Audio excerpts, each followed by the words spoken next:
Hi, I'm Paul Battaglia, and this is section 9.1, Sequences and Series. You may find that students have some prior knowledge of sequences and or series, particularly maybe the Fibonacci sequence. They've heard or worked with that before, but I wouldn't assume that they know all some of the terms and the notation that's involved. So for that, we have Gabe and Brittany, and we're going to talk to you a little bit about what we want students to make sure they understand. So Brittany, start us off. What would you go through with students?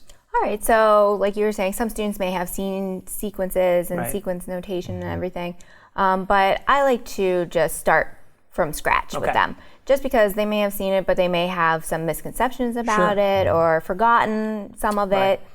So I just start from there. And then students will also see factorial notation. And again, some students will have seen this and some will have not.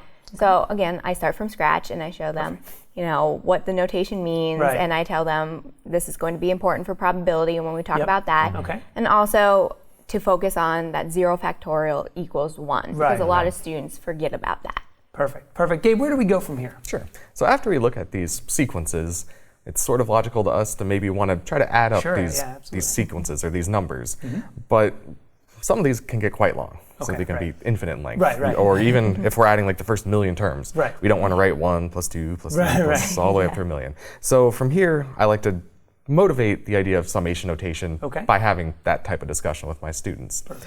So some things that I really like to point out here and place some emphasis on is the notation. So really the lower limit of summation and the upper limit of summation.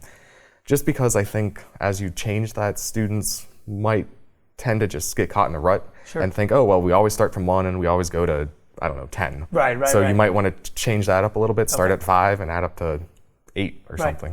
Perfect. And I think that actually sets them up nicely for when we ask them to find the sums of some of these series. I totally agree. I hope these tips have been helpful for you and you find much success in section 9.1.